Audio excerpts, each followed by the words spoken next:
சமூகத்தையும் காத்தருள் புரிவானாக.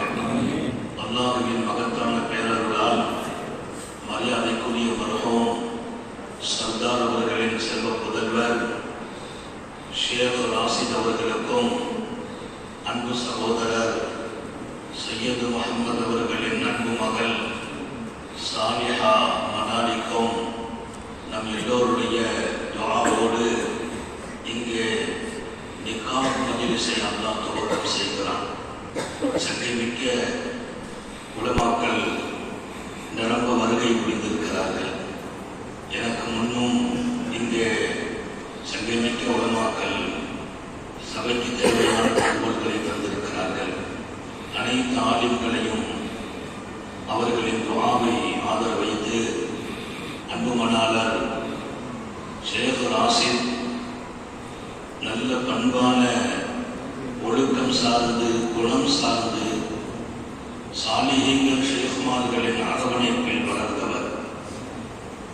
அல்லாஹ் அவருடைய திருமணம் அவருக்காக தேர்ந்தெடுக்கப்பட்டதை போல் சாலிஹாவை அமைத்து கொடுத்திருக்கிறார். ஒரு நல்ல மனாலியாக நான் பெண் வீட்டுக்காரர்களுக்கு சொல்வேன், என்ன தவம் செய்தீர்களோ இப்படி ஒரு மாப்பிள்ளை அமைந்திருக்கிறார். ஒரு ஒழுக்கம் சார்ந்தவர் என்பதை கொஞ்சம் கூடுதலாக எனக்கெல்லாம் அவர் ஹிதமத் செய்தவர்.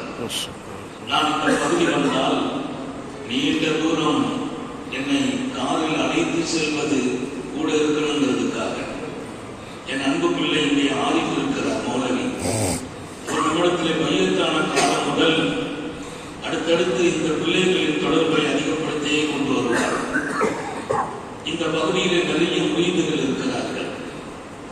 பொதுவாகவே ஆலிம்கள் சாலிஹீன்கள் ஷேகுமார்களின் தொடர்பு அல்லாஹ்வின் நினைவிலேயே நம்மை வாழ வைக்கும். நான் அடிக்கடி சொல்வது, ஒரு வினாடி நாங்கள் ரப்பை மறக்கிறது இல்லை. ரப்பை மறக்கும் ஒரு வினாடி இருந்தால் அதற்கு முன்பு ரப்பே உன்னோடு எங்களை கொண்டு சேர்த்து விடு. கேட்கிறதுவா மறப்பது ரப்பை எப்படி? அந்த தொடர்பில் வாழ்கிறார் ஷேக் ராசித். அல்லாஹ் இந்த மணமக்களை அழகாக ஆக்கி வைப்பானார். சென்னை பட்டணத்திலிருந்து இப்படி ஒரு மாப்பிள்ளை தேர்ந்தெடுத்ததற்கு நான் அல்லாஹ்வுக்கு தான் நன்றி சொல்ல வேண்டும். சாலிஹாவின் வாழ்க்கையை சாலிஹாவே இருக்க வேண்டும்.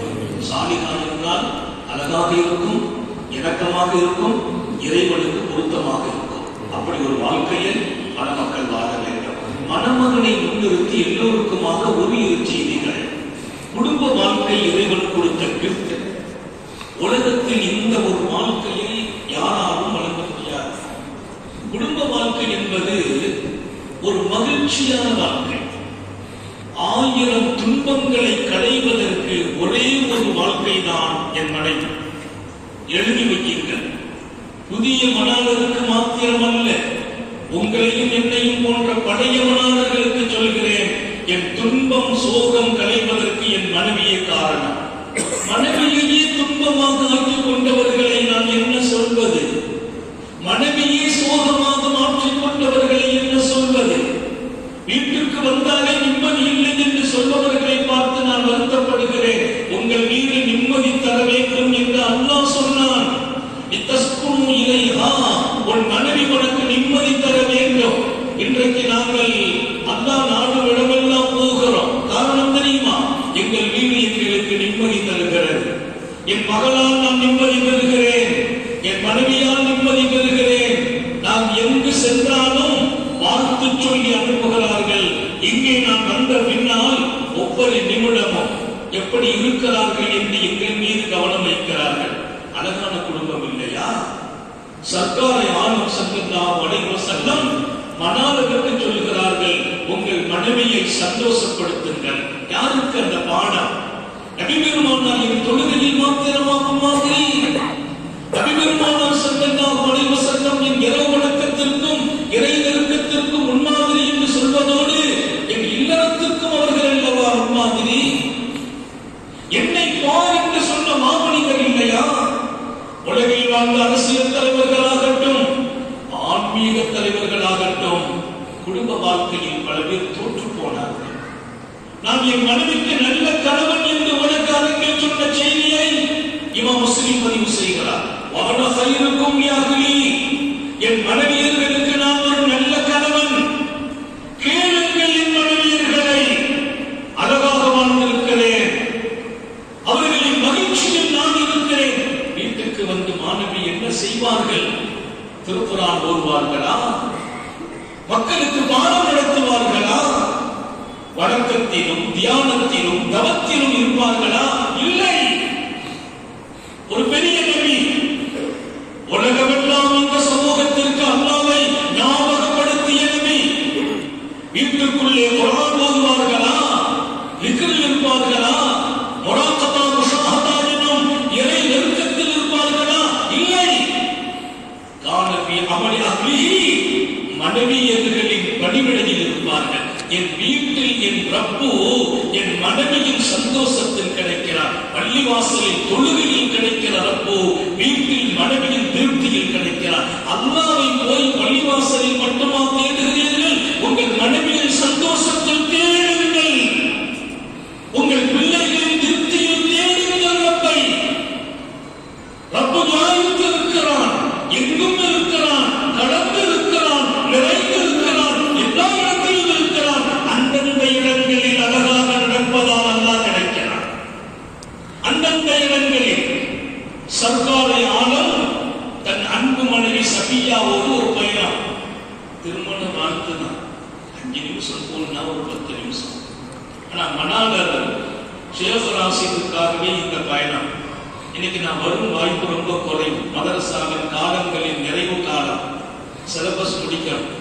1000 பாடங்கள் பணிவிடைகளுக்கு இடையே வந்து ஆகணுங்கிற ஒரு பெரிய உறுதியோடு அவர் ரொம்ப நம்பிக்கையோடு இருந்தார். அதற்கு வரணும்னு சொல்லி நான் வாழ்த்துவதற்காக வருகிறோம். இன்னொரு விஷயம் தெரியுமா? வாழ்த்துவதற்காக நாம் தூய இதயத்தோடு வந்தால் வாழ்த்துக்கள் அத்தனையும் அல்லாஹ்வும் கபூல் செய்கிறார். அவர் நல்லா இருக்க வேண்டும் என்று வாழ்த்துகிறோம். குழந்தைகளோடு வாழ வேண்டும் என்று வாழ்த்துகிறோம். அவர் மனைவி அவருக்கு தோள் கொடுத்து துணை நின்று அவருக்கு தேவையான எல்லா இடத்தையும் நிரப்புவார் என்ற நம்பிக்கை வைக்கிறோம். நான் புதிய செய்திகளோடு முடித்துக் கொள்வேன். மாணவி அவர்கள் ஒரு பயணம். தன் அன்பு மனைவி சஃபியாவோடு தோழர்களும் இருக்கிறார்கள். சஃபியா நாயகிக்கு ஒரு பழக்கம் இருந்துச்சு. அம்மா எதிலேயுமே ரொம்ப பர்ஃபெக்டா இருப்பா, எல்லாத்திலேயுமே நீட்டா இருப்பா. அவங்க ட்ரெஸ்ஸில் இருந்து இருக்கும் இடம் வரையிலும் வித்தியாசம். அம்மாட்ட பழக்கம். வாகனம் கூட அம்மா வச்சுக்கிற வாகனம் மாதிரி யாரும் வச்சுக்க முடியாது. நான் எல்லாருக்கும் சொல்றேன், அதற்கு இந்த மாதிரி செய்தியெல்லாம் சொன்னா எங்க பொஞ்சாரிமார்கள் படாத பாடுபடுத்திடுவாங்கன்னு நினைச்சிடாதீங்க. மாணவியின் அழகிய சுன்னத். சஃபியா வித்தியாசம். உடையில் இருக்கும் இடத்தில் ரொம்ப நீட்டா இருப்பாங்க. அவங்க வாகனமா அந்த மாதிரி ஒரு வாகனம் கிடையாது. அதை அனுமதிக்கிறாங்க ஸல்லல்லாஹு அலைஹி வஸல்லம். அம்மாவுக்கு விருப்பம். அப்படி ஒரு நாள் ஒரு பயணம். ரொம்ப அந்த வாகனத்தை பார்த்தா கவர்ச்சியா இருக்கும். வீரநடை போடுகிற வாகனம். அம்மா ஏறிட்டாங்க, பயணம் ஆயிட்டு இருக்கிறாங்க. திடீரென்று அந்த வாகனம் கொஞ்சம் மிரண்டு வாகனம் தன்னா கீழே இருக்க அம்மா விழுந்துட்டாங்க. சஃபியா நாயகி கீழே இறங்கி உட்கார்ந்துட்டாங்க. எல்லா வாகனமும் போகிறது. இந்த வாகனத்தை எந்த வாகனத்தாலும் உந்த முடியாது என்றிருந்த காலம் தாண்டி இது கீழே படுக்க மத்தைய வாகனம் முந்த அம்மா உட்கார்ந்து அழ ஆரம்பிச்சுட்டாங்க. அது ஒரு கௌரவ பிரச்சனை. ஆனால் பண்பாத மகத்துவமிக்க பெண்மணி, மாணவியின் அன்பு மனைவி, உலக மூமின்களின் தாய். அவர்கள் விஷயத்தில் நான் உயர்வாக பார்ப்பது என் கடமை. ஒவ்வொரு மூமினுக்கும் கடமை. அம்மா அழுதாங்க. சர்க்காரை ஆலம் முன்னால போறாங்க. செய்தி சஃபியா நாயகி வாகனத்திலிருந்து கீழே இறங்கிட்டாங்க. வாகனம் கரண்டு கீழே விழுந்து விட்டது. உடனே பயணத்தை நிறுத்துறாங்க. ஸல்லல்லாஹு அலைஹி வஸல்லம். பொதுவெளி 1000 தோழர்கள் வருகிறார்கள். என்ன நினைப்பார்கள்? மனைவிக்காக பயணத்தை நிறுத்தினார்கள் என்று நினைக்க மாட்டார்களா? இல்லை, நினைக்க வேண்டும். மனைவி எத்தனை பெரிய ஸ்தானம். மனைவி கீழே இறங்கி விட்டார்கள், அழுகிறார்கள் என்றால் எல்லாவற்றையும் கொஞ்சம் ஒதுக்கிவிட்டு மனைவிக்கு முதலிடம் கொடுக்க வேண்டும் என்று உலக வரலாறு எழுத வேண்டும். புத்த மனைவிகள் அப்படியே நிறுத்திவிட்டு ஓடி வருகிறார்கள். அம்மா பக்கத்தில் உட்கார்ந்து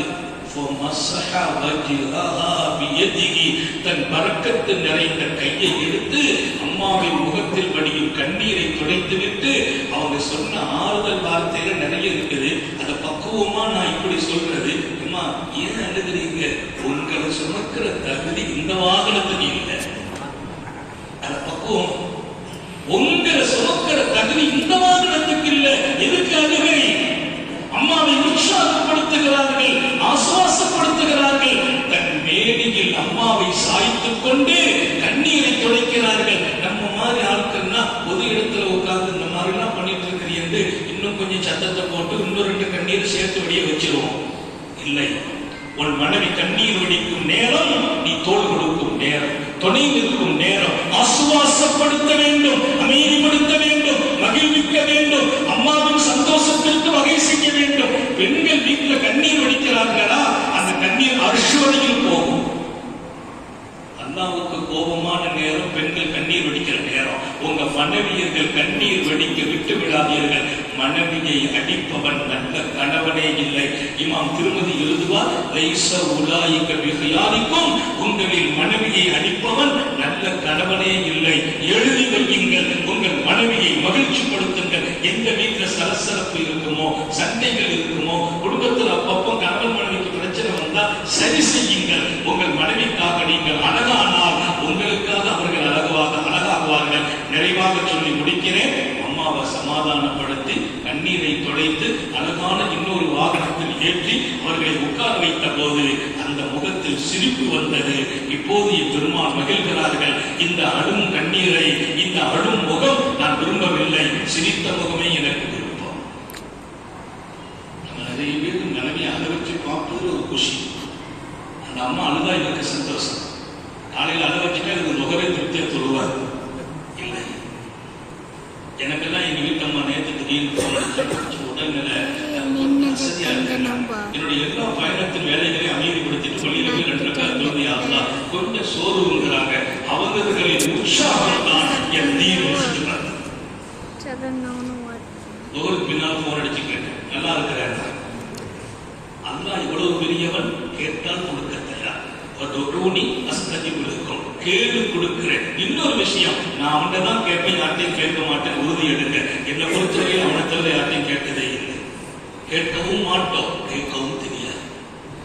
கேளுங்கள், கொடுப்பான். கடல் நிறைவுபடுத்தினேன். என் பெருமாள் சொன்னாங்க, உங்க உயர்ந்தவங்களாக வெற்றி பெறணுமா குடும்பத்துல, உங்க மனைவிக்கு உங்களுக்கு விவகாரத்துல உங்க மனைவி ஜெயிக்க நீங்க தோத்து போயிடும். மனைவி ஜெயிக்கணும், நீங்க தோத்து போயிடும். அல்லாஹ் எல்லாருக்கும் தோல்வி செய்யணும். ஆமீனே வரலையே, அவ்வளவு சீக்கிரமா அவங்களை ஜெயிக்க கொடுக்குதா? இன்னி உஹிப்பு அன் அகூன மக்லூபன் கரீமா. என் மனைவிக்கும் எனக்கும் உள்ள விவகாரத்தில் என் மனைவி ஜெயிக்க வைத்து நான் தோற்று போக பிரியப்படுகிறேன். நபி பெருமானாரை யாராலும் ஜெயிக்க முடியாது. பெருமானாரை ஜெயிக்கிறதுக்கு ஒரு வம்சம் உலகத்தில் பிறக்கல. ஆனால் என் மனைவியை ஜெயிக்க வைத்து நான் தோற்று போக பிரியப்படுகிறேன். அந்த வார்த்தையை அழகாக சொல்லி முடிப்பேன். அந்த தோல்வி, உலகத்தில் தோல்வினா அவமானம், கேவலம், இழிவு நினைக்கிறோம். மனைவிட்ட தோற்று போனால் அந்த தோல்வி மக்லூபன் கரீமா. உலகத்திலேயே ஒரு தோல்விக்கு சங்கை இருக்கும் என்றால், கண்ணியம் இருக்கும் என்றால், மனைவிட்ட தோற்று போங்க, அந்த தோல்வி சங்கையான தோல்வி, கண்ணியமான தோல்வி. எல்லாம் அல்லாஹ் அழகான மணாளராக என் அன்பு பிள்ளை ஷேக் ராசித் அவர்களையும், அன்பு மணாலி அருமையான அன்பு சகோதரி சாலிஹாவையும் அல்லாஹ் இணைத்து வைப்பானாக. சாலிஹாவின் குடும்பத்திற்கு பரக்கத் செய்வானாக. இங்கே எங்களுடைய சர்தாரினுடைய மகன் அவரோடு இணைக்கிறார். எல்லாம் வல்ல அல்லாஹ் இவர்களின் வாழ்வில் வளமான எதிர்காலத்தை வழங்குவானாக, செழுமையான வாழ்வை வழங்குவானாக. சாந்த நபிகள் ஸல்லல்லாஹு அலைஹி வஸல்லம் அவர்களை முன்மாதிரியாக வைத்து வாழச் செய்வானாக. குடும்பத்தில் கணவன் மனைவிக்கு இடையில விட்டுக் கொடுக்கணும், கோவப்படக்கூடாது, டென்ஷன் ஆகக்கூடாது. சில நேரத்தில் மனைவி கோவப்படுவாங்க, நம்ம அமைதியாகிடும். கோபம் ஒன்று நம்ம சுத்தி இல்லை. உங்களுக்கு கோவப்பட்டா நான் ஆணாதிக்கம்லாம் கூடாது. மனைவி கோவப்பட்டா நம்ம அமைதியாகிடும். நம்ம கோவப்பட்டா நீங்க அமைதியா இருந்தோம் பாடம் படிச்சு கொடுத்துரும். நான் ஃபர்ஸ்ட் நைட் என் மனைவிக்கு சொன்னேன், எனக்கும் கோபம் வரலாம், நீங்க நம்பி வந்துருங்க, ஆலிம்சா திறமையா இருப்பாரு, ஆலிம்சா தான், வேற மாற்றமில்லை, எனக்கும் கோபம் வந்துடலாம். எனக்கு கோபம் வந்து நீங்க அமைதியாகிடுங்க. உங்க படுக்க போகணும்னு நான் அமைதியாகிடுவேன். என்னுடைய முதல் இரவில் என் மனைவிக்கு நான் சொன்ன அறிவுரை, கோபம் வரலாம், ஆனால் ஒருவர் கோபப்படும் போது இன்னொருவர் அமைதியாகணும். இல்லை என்றால் வாழ்க்கை 1000 கேள்விகள் இருக்கும். எல்லாம் அன்பு தழும்பிய வாழ்க்கை வாழச் செய்வானாக. நான் செய்த அறிவுரை என் பிள்ளை ஆசிரியக்காக மாத்திரமல்ல, உங்கள் எல்லோருக்கும் எனக்குமாக. நம்ம குடும்பத்தில் ஏதேனும் ஒரு திருப்தி இல்லையா, இன்றைக்கு திருப்திப்படுத்துங்கள். உங்களை ரப்பு உங்கள் வீட்டிலேயே நெருக்கமாக்கிக் கொள்வான். அப்படி ஒரு அருமையான வாழ்க்கையாக தான் யாவருக்கும் கொள்வானாக. நீண்ட நெடிய நாட்கள் நோய் நொடிகள் இல்லாமல் உடல் ஆரோக்கியத்தோடு மனநிறைவோடு இன்பத்தோடு அல்லாஹ்வை நின்று வணங்கி வழிபட்டு வாழும் நசீபையும் பாக்கியத்தையும் எல்லாம் அல்ல அல்லாஹ் உங்களுக்கும் எனக்கும் நம்மை ஈன்றெடுத்த தாய் தந்தையர்களுக்கும் நமது மனைவி மக்கள் உற்றார் உறவினர் யாவருக்கும் கொடுத்தவர்கள் புரிவானாக. நாம் பெற்ற பிள்ளைகளை கண்குளிர்ச்சியாக்கி வைப்பானாக. நம்முடைய பிள்ளைகள் இல்மில், ஈமானில், அமலில், ரிஸ்கில் அல்லாஹ் பரக்கத் செய்வானாக. நம்முடைய பிள்ளைகளுக்கும் உரிய காலத்தில் பொருத்தமான ஜோடிகளோடு திருமணங்களை நசீபாக்குவானாக. குழந்தை இல்லாதவர்களுக்கு அவன் பேரருளால் குழந்தை பாக்கியங்களை வழங்குவானாக. குடும்ப வாழ்க்கையில் நமது பிள்ளைகளும் இந்த மணமக்களும் கணவன் மனைவியாக வாழும் இடத்தில் சுந்தர நபிகள் ஸல்லல்லாஹு அலைஹி வஸல்லம் அவர்களை முன்மாதிரியாக பார்த்து பார்த்து பார்த்து பார்த்து ரசித்து ரசித்து வாழச் செய்வானாக. உயிரினும் மேலான கண்மணி காரூணிய சீலர் சுந்தர நபிகள் சர்க்காரே ஆலம் ஸல்லல்லாஹு அலைஹி வஸல்லம் அவர்களை கனவிலும் நனவிலும் கண்டுகளிக்கும் திருப்பாக்கியத்தை அல்லாஹ் நம் எல்லோருக்கும் கொடுத்தருள் புரிவானாக. இந்த நல்ல துஆக்களோடு உங்கள் எல்லோருடைய துஆவை ஆதரவைத்து, குறிப்பாக உலமா பெருமக்களின் உயிரோட்டமான துஆவை ஆதரவைத்து இங்கே வந்திருக்கிற நமது மரியாதைக்குரிய ஜமாத்தினுடைய தலைவர், செயலாளர், பொருளாளர் உட்பட நிர்வாகிகள் எல்லோருடைய துஆவுக்கும் நான் ஆதரவு கொண்டவனாக என் வார்த்தைகளை